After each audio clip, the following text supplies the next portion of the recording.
Bonjour à tous nos abonnés. C'est avec un grand plaisir que je vous accueille sur notre chaîne.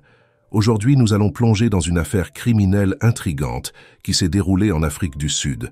Mais avant de nous immerger dans les détails captivants de cette affaire, je vous invite ardemment à vous abonner à notre chaîne et à partager cette vidéo afin de propager notre passion commune qui est le True Crime.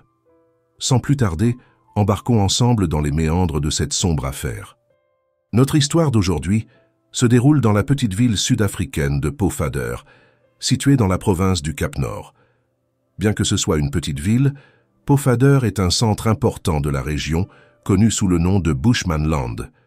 Pofadder compte environ 4000 habitants. C'est dans cette ville qu'est né Léon Britz en 1979. Il est né dans une famille aisée avec son frère cadet Toki. Leur père possédait un hôtel et d'autres entreprises, ce qui assurait une vie confortable à la famille Britz. Dès son plus jeune âge, Léon était un garçon intelligent et travailleur qui réussissait bien à l'école et au sport, particulièrement le rugby. Lorsque Léon était adolescent, il a commencé à travailler dans l'hôtel de ses parents. Il apprenait à gérer l'entreprise familiale et aidait son père. Une fois que son frère cadet Toki a grandi, tous deux ont commencé à travailler ensemble. C'était une famille très unie, respectée dans toute la ville de Pofadder. Dès que Toki a eu 18 ans, il a quitté la petite ville, laissant Léon avec leurs parents. Léon rêvait de reprendre l'entreprise hôtelière familiale à l'avenir. Cet hôtel accueillait souvent des événements de masse et des fêtes. Un jour, lors d'une fête organisée dans leur hôtel, Léon a vu une fille incroyablement belle, aux cheveux châtains et aux yeux verts.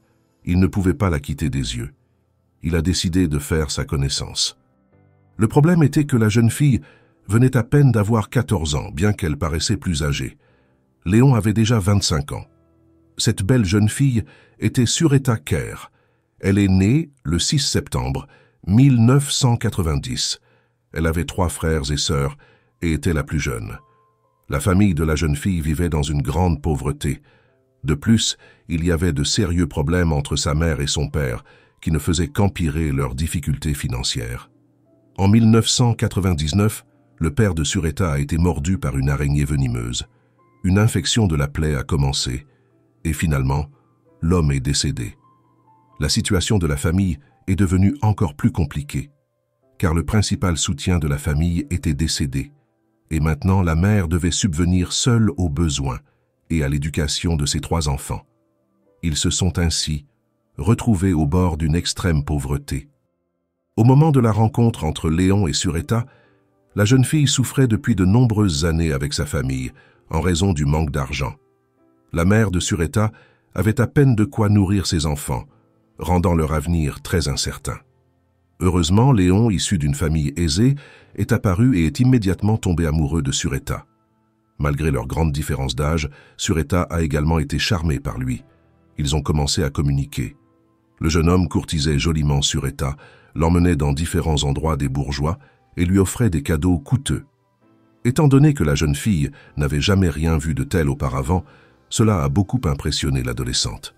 Elle était incroyablement reconnaissante envers Léon, car il lui avait montré un autre aspect de la vie, une existence sans soucis.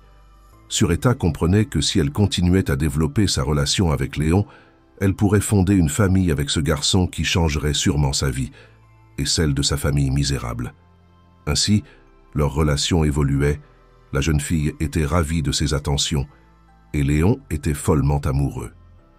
Quelques mois après le début de cette relation, le jeune homme a avoué à sa mère qu'il voulait épouser Sureta. Le jour même où le jeune homme a fait part de son intention, sa mère a rencontré la jeune fille et a approuvé cette relation, malgré que Sureta n'avait que 14 ans. À partir de ce moment, ils ont officiellement commencé à sortir ensemble. Tout semblait bien se passer pour le couple. Lorsque Sureta a eu 15 ans, ses camarades de classe ont remarqué des changements dans son comportement. Elle a commencé à porter des vêtements amples, essayait de cacher son ventre et est devenue très timide, comme si elle ne voulait pas être approchée. Quelque temps plus tard, elle s'est approchée de Léon avec des soupçons qu'elle pourrait être enceinte. Son amoureux était très mécontent, car une grossesse pourrait entraîner des accusations de viol sur mineurs. À ce moment-là, Léon avait déjà 26 ans. Il prenait donc un réel risque. Bien sûr, en tant qu'adulte, il dominait dans la relation.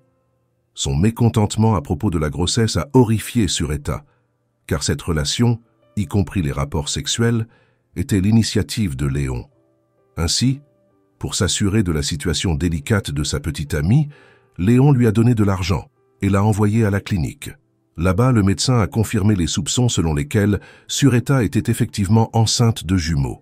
Sureta est alors retourné vers son petit ami et lui a annoncé cette nouvelle.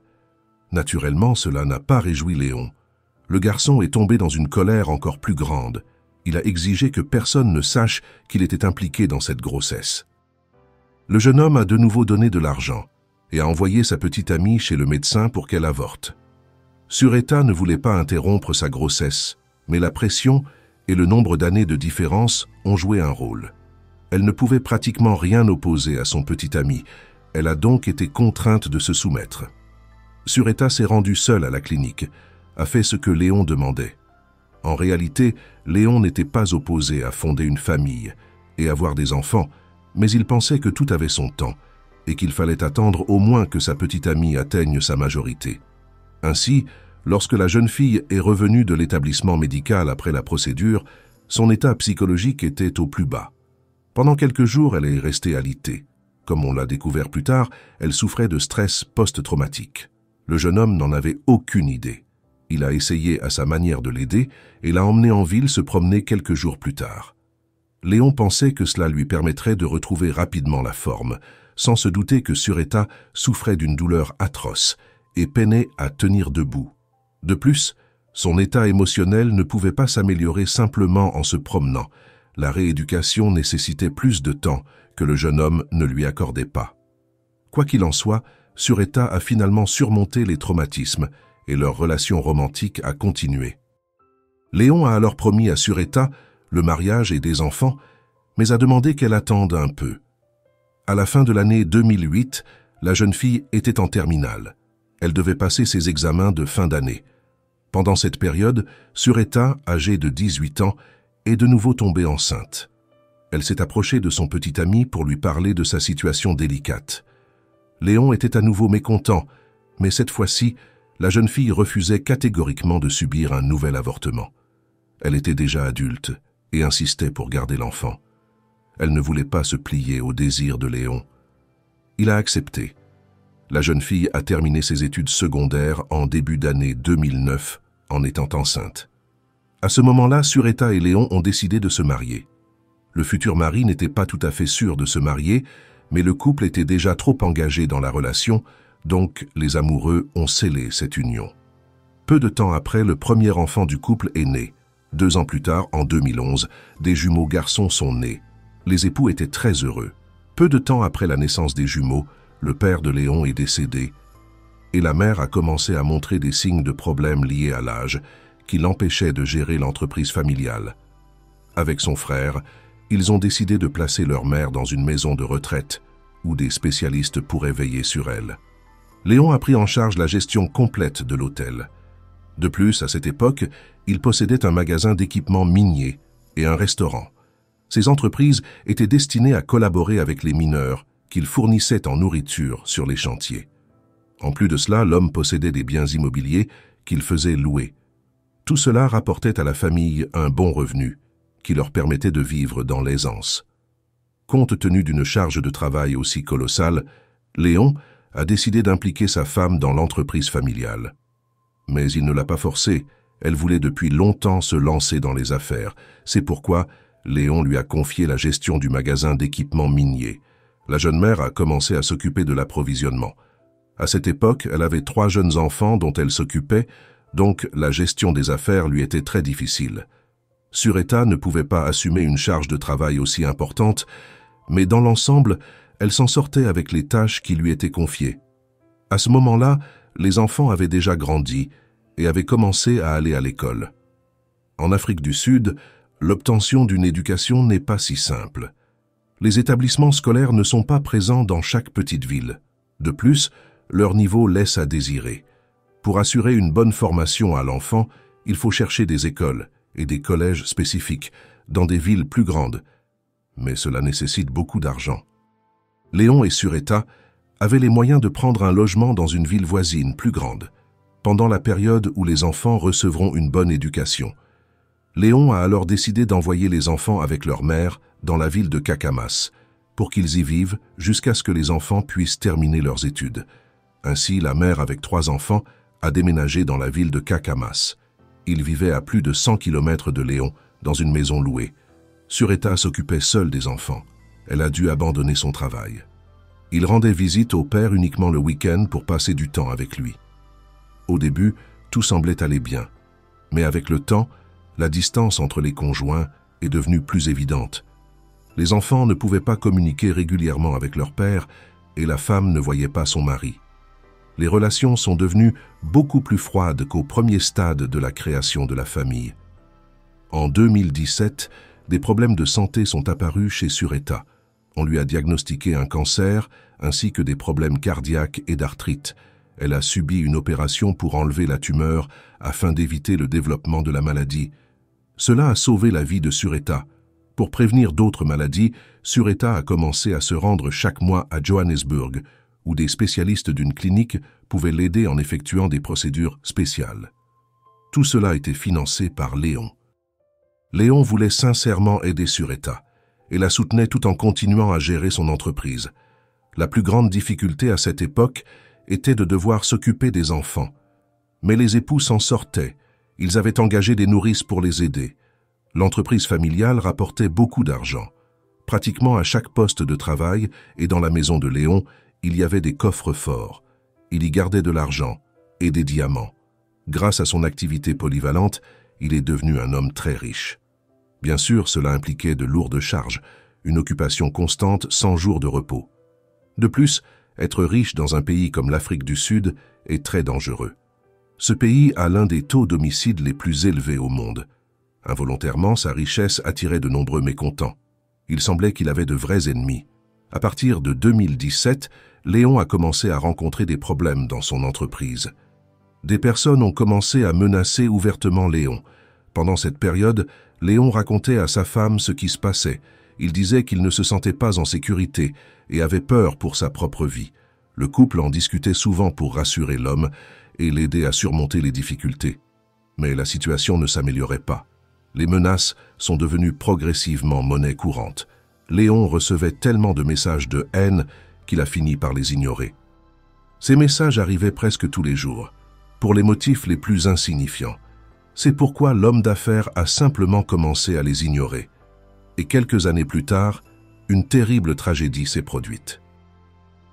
Le 7 octobre 2020, Sureta était en déplacement dans une autre ville.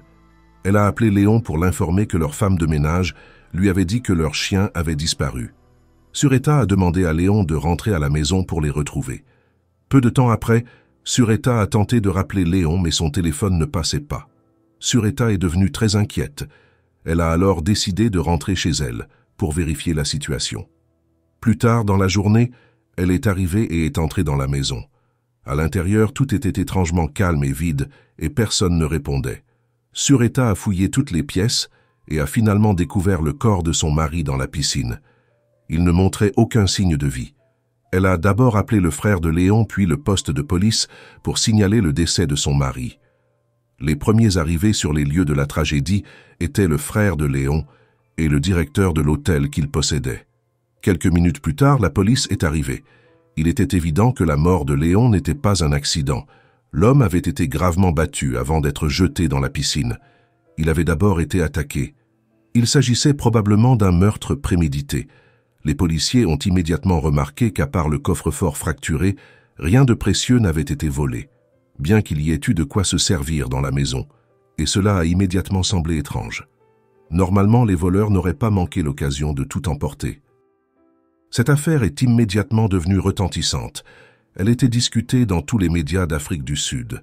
Le meurtre d'un homme si fortuné était en soi un crime retentissant. Mais ce qui intéressait le plus les gens, c'était qui aurait pu commettre cet acte. Les réseaux sociaux étaient remplis de rumeurs et de spéculations à ce sujet. Des informations circulaient selon lesquelles le businessman avait de sérieux ennemis à qui il avait fait du tort et qu'il avait reçu des menaces. C'est pourquoi les habitants locaux, y compris la veuve du défunt, pensait que ce sont précisément ses ennemis qui étaient passés à l'acte. Il en est même venu au point où un groupe d'activistes partisans de Léon Britz s'est réuni pour rechercher le coupable et accuser des personnes innocentes qui avaient eu des différends avec la victime et qui, à leur avis, auraient pu être impliquées dans le crime.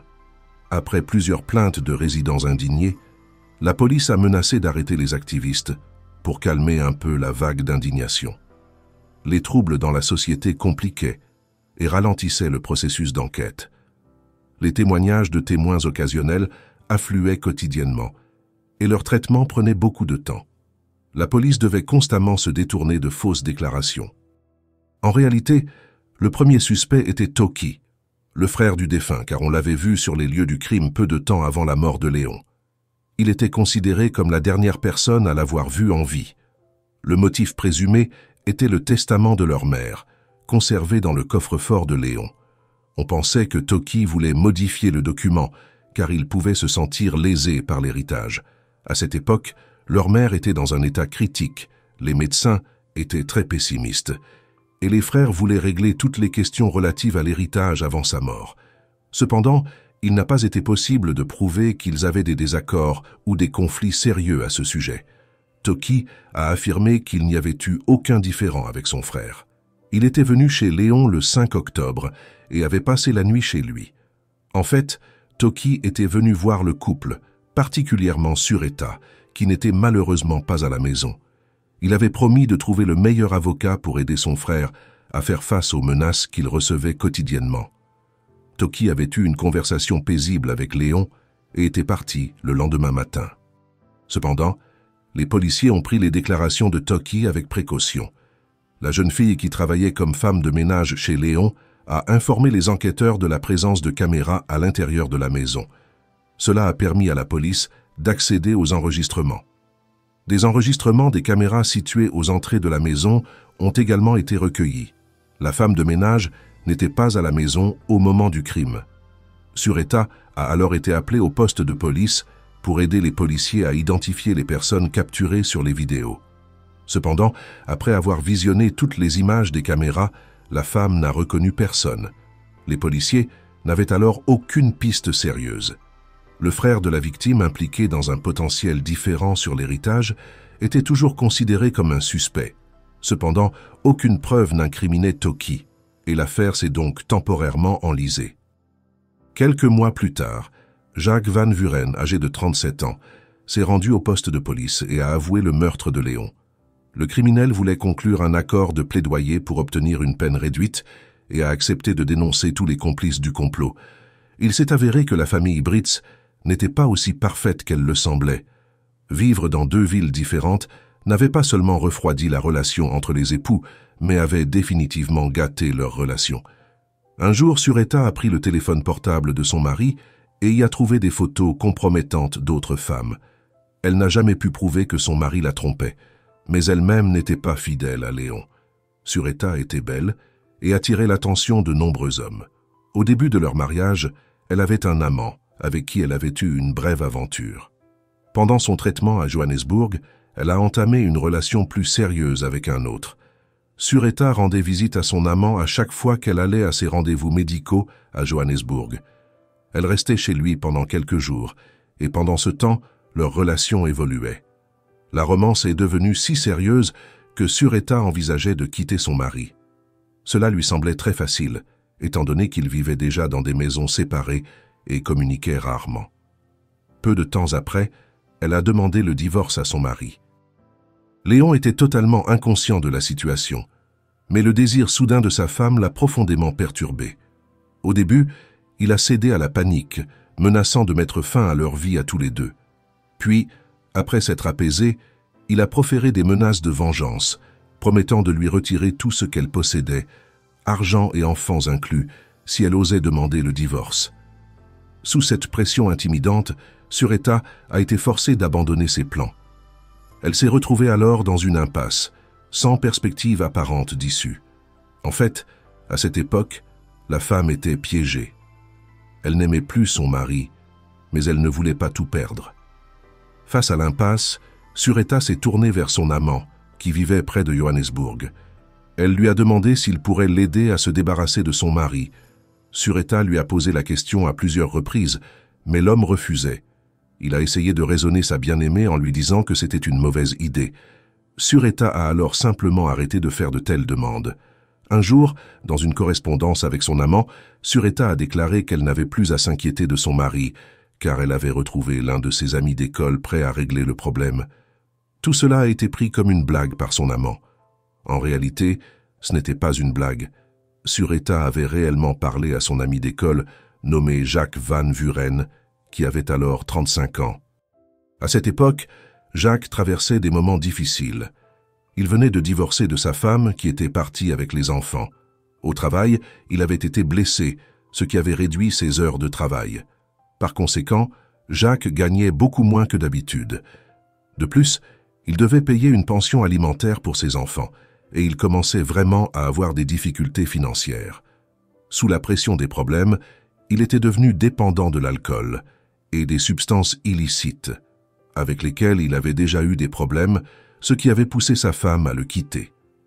En état d'ébriété, il se comportait de manière inappropriée. C'est pourquoi sa femme a décidé que son mari représentait un danger pour elle-même et pour les enfants. Sureta et Jacques s'étaient rencontrés par hasard lors d'un barbecue et ont discuté. Jacques lui a parlé de ses problèmes et Sureta a décidé de saisir cette opportunité. Sureta a pris son numéro de téléphone et quelques jours après le refus de son amant de tuer Léon, elle a écrit à son ami. Selon Sureta, son mari l'avait maltraitée pendant de nombreuses années. C'est pourquoi elle voulait se libérer de sa tyrannie. Elle était très persuasive et Jacques l'a cru. Il était très indigné par le comportement de Léon. La femme de Léon a appuyé là où ça faisait mal. Comme son ami d'école avait eu une enfance difficile, il avait lui-même vécu dans une famille avec un père tyran qui le maltraitait physiquement et moralement. L'enfance traumatisante et l'histoire de Sureta ont fait leur effet. Finalement, Jacques a accepté d'aider son ancienne amie avec ce problème. Elle lui a promis un paiement de 400 000 rangs, environ 20 000 €, ce qui était une somme importante, et aurait pu aider Jacques à résoudre tous ses problèmes financiers. Cependant, Jacques ne voulait pas tuer Léon de ses propres mains, c'est pourquoi il a pensé qu'il valait mieux impliquer d'autres personnes dans cette affaire. Tout cela s'est passé juste avant la pandémie de Covid, donc en raison du confinement, leur plan est resté en suspens pendant plusieurs mois. Pendant cette période, l'entreprise de Léon connaissait des difficultés. Son magasin d'équipement et son restaurant traversaient des moments difficiles. Comme les mines étaient fermées, les gens restaient chez eux, ne voyageaient pas et ne fréquentaient pas les restaurants, son activité principale ne rapportait plus de revenus. Ces maisons en location ont également cessé de générer des revenus. Les locataires ne pouvaient pas payer leur loyer en période de confinement. Les maisons restaient inoccupées et ne rapportaient plus d'argent. La famille Britz vivait sur ses économies. Mais compte tenu des dépenses importantes pour maintenir un niveau de vie élevé, les réserves financières de la famille ont commencé à diminuer. Dans ce contexte, Léon se disputait constamment avec sa femme. Une discorde s'est installée dans leur relation qui ne faisait que s'aggraver avec les problèmes financiers. Même le traitement de Sureta, qui coûtait une somme rondelette chaque mois, était remis en question. En réalité, la femme trompait délibérément tout le monde pour attiser encore plus de ressentiment contre Léon. Il ne l'avait jamais limité dans ses dépenses, encore moins pour des soins médicaux. À un moment donné, l'idée de se débarrasser à nouveau de son mari a germé dans l'esprit de Sureta. Elle a de nouveau écrit à Jacques, qui a demandé la moitié de la somme comme acompte. Sureta a retiré 70 000 rands. Elle s'est rencontrée avec Jacques pour discuter de l'accord et lui a remis les 70 000 rands. La femme a promis de remettre les 130 000 restants à la femme de ménage de Léon, qui avait emménagé dans la maison de la famille Britz pendant la pandémie. Sureta a alors remis une enveloppe contenant les 130 000 rands à cette femme de ménage pour remettre à Jacques. Avec la compte en poche, Jacques a engagé son ami avec qui il avait étudié à l'université. C'était Heinrich Williams. Au début, Heinrich refusait de participer au meurtre, mais il rencontrait lui aussi de sérieuses difficultés financières. Lorsque Jacques lui a proposé une somme d'argent liquide assez importante, il n'a pas pu résister et a accepté. À ce moment-là, Heinrich avait 34 ans. Il craignait de ne pas pouvoir se débrouiller seul contre Léon. Il a donc décidé d'impliquer un autre complice. Il s'est associé avec Amatl Bareki, qui venait de terminer ses études à l'université. Le jeune homme n'avait que 24 ans, il avait une formation d'ingénieur civil. Bien sûr, il avait lui aussi des problèmes financiers. Lorsqu'on lui a parlé de l'argent, Bareki a accepté de participer à l'exécution. Sureta a alors commencé une préparation minutieuse. Elle a filmé le plan de la maison et a discuté de l'attaque avec les criminels. La femme devait leur donner accès à la maison pour que les exécuteurs puissent se cacher derrière un grand canapé dans le salon. Il lui incombait également d'attirer son mari à la maison lorsqu'elle serait pour son traitement à Johannesburg. À un moment donné, Sureta a décidé que Jacques ne devait pas être présent lors de l'exécution et ne devait même pas être dans le quartier, car des témoins imprévus pourraient l'identifier. Beaucoup de gens étaient au courant de leur amitié. Ainsi, Heinrich et Amatl devaient faire tout le sale travail. Sureta a dit aux criminels qu'elle voulait que l'attaque ressemble à un cambriolage. Elle a donc autorisé les criminels à prendre tout ce qu'ils voulaient dans la maison. Une autre exigence était la garantie de la sécurité des chiens que Sureta aimait beaucoup. Le problème était que les animaux pourraient défendre leur propriétaire, Léon, au moment de l'exécution. Cela aurait posé un gros problème pour les tueurs. Pour les distraire, il a été décidé d'acheter un paquet entier de saucisses. Ils ont été dispersés dans la cour intérieure pour attirer et isoler les chiens pendant l'attaque. Une répétition était prévue à la maison au début du mois d'octobre, mais elle a été annulée, car le 5 octobre, le frère de Léon était passé le voir. Il est resté pour la nuit, ce qui a un peu retardé le processus. Le 6 octobre, il est parti le matin, après quoi il a été décidé de mener l'attaque prévue. Les criminels ont préparé tout le nécessaire. Il était prévu qu'après le meurtre, il brûlerait tous les vêtements et autres preuves du crime pour ne laisser aucune trace à la police. Jacques était très inquiet. En attendant le signal de Sureta, il a enfreint son ordre de ne pas apparaître dans la zone où Léon serait tué. Il est passé plusieurs fois devant la maison en voiture, puis est retourné chez lui en attendant l'ordre de commencer. Vers 6 heures du matin du 6 octobre, la cliente a donné le feu vert lorsque son mari est parti travailler. Elle a ensuite demandé à leur femme de ménage d'aller faire des courses dans une autre ville. À l'absence de la femme de ménage, les criminels sont entrés dans la maison et se sont cachés derrière le canapé. À 10 heures, l'épouse a appelé Léon et lui a dit que, selon la femme de ménage, leur chien avait disparu, ils devaient revenir pour les retrouver. Apparemment, c'était une affaire courante, donc Léon est retourné à la maison sans se douter que ses bourreaux se cachaient à l'intérieur. Quand Léon s'est retrouvé dans le salon et s'est tourné le dos au criminel, Bareki a sauté et l'a poignardé dans le dos. Cependant, Léon était un homme costaud et n'a pas cédé. Il a résisté et une lutte s'est engagée. À ce moment-là, Heinrich est venu aider son complice. Il a attaqué Léon et a commencé à le frapper avec une batte de baseball. À deux, ils ont réussi à faire tomber l'homme par terre. Les criminels ont poignardé l'homme 8 fois, puis ont pris un collier de chien et l'ont étranglé à mort. Ils ont pris le portefeuille de la victime et ont jeté Léon dans la piscine. Ensuite, les criminels ont ouvert le coffre-fort et ont pris l'argent et les diamants. Ils se sont enfuis et ont informé Sureta de l'exécution du plan. À ce moment-là, elle était à Johannesburg pour ses visites médicales, ce qui lui assurait un alibi. Après avoir été informée de ce qui s'était passé, la femme est rentrée chez elle, où elle a trouvé le corps de son mari. Lorsque Sureta avait été invitée au poste de police pour regarder les enregistrements des caméras de surveillance, elle avait vu que son ancien ami d'école, Jacques, était sur l'enregistrement. On ne voyait pas son visage, mais la voiture de Jacques, qui était passée 2 fois de manière suspecte devant la maison, avait été filmée. Mais elle n'a bien sûr pas dit aux enquêteurs qu'elle reconnaissait cette voiture. Cependant, les policiers se sont intéressés à cette voiture. Ainsi, malgré les plaques d'immatriculation floues et difficilement reconnaissables, les policiers ont pu trouver le propriétaire de cette voiture. C'était Jacques. Il a été alors ordonné de garder un œil sur Jacques jusqu'à ce que l'enquête soit terminée. Sureta et Jacques communiquaient par téléphone jetable pour ne pas se faire prendre, donc il n'a pas été possible de suivre leur conversation. Alors, pour brouiller la piste, Sureta fournissait à la police des informations compromettantes sur le frère de Léon Toki. Elle essayait de lui faire porter le blâme. Sureta faisait de son mieux pour jouer le rôle de veuve éplorée, tout en accusant systématiquement Toki du meurtre.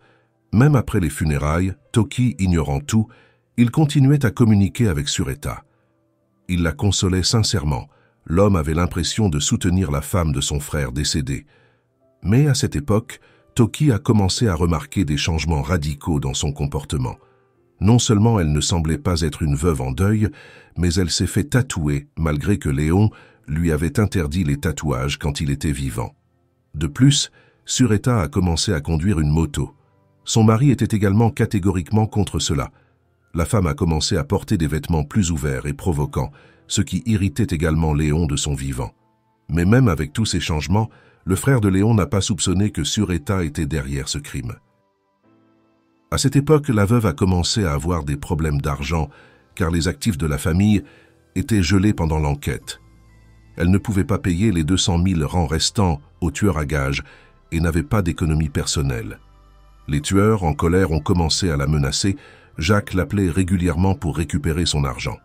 Sureta repoussait constamment les délais, expliquant cela par le gel des actifs. Elle a même été obligée d'engager un garde du corps, qui vivait dans la maison et commençait même à s'impliquer dans l'éducation des enfants. Ainsi, les voisins le percevaient comme le nouvel amoureux de la veuve. Et c'était vrai. Certaines personnes les ont vus faire l'amour dans la voiture. Jacques recevait également des menaces des exécuteurs. C'est lui qui devait payer le solde aux tueurs, mais il ne pouvait pas le faire sans l'argent de Sureta. À un moment donné, il est allé rendre visite à sa sœur. En chemin, il a reçu de nouvelles menaces qui l'ont clairement perturbé. Sous pression émotionnelle, il a avoué le meurtre à sa sœur. Celle-ci, à son tour, l'a raconté à sa mère. Après cela, la jeune fille a essayé de convaincre son frère d'aller à la police avec ses aveux, et il a accepté. C'est ainsi que toute la vérité sur le meurtre a été révélée. Après toutes les révélations de Jacques aux policiers, ils sont allés arrêter la veuve. Lorsque la police est arrivée chez Sureta, ils ont été frappés par la perfidie de cette femme. En réalité, la raison probable pour laquelle elle a décidé de tuer son mari était que l'homme envisageait de vendre l'hôtel. Il commençait à faire des pertes, et Léon était prêt à s'en séparer pour seulement 50% de sa valeur. Cela ne convenait pas à Sureta, habituée au luxe et voulant maintenir un certain style de vie. Elle était déjà prête à construire sa vie avec son amant. Tout cela malgré le fait que l'objectif principal du mari lors de la vente de l'hôtel était de se libérer de ses dettes et de consacrer plus de temps à être proche de sa famille. Il voulait rattraper le temps perdu avec ses enfants et sa femme qui voulait le divorce, donc il prévoyait de se retirer des affaires et de s'occuper de quelque chose de plus calme et stable avec sa famille, mais il a ainsi signé son arrêt de mort. Jacques a été condamné à 20 ans de prison, avec possibilité de libération conditionnelle.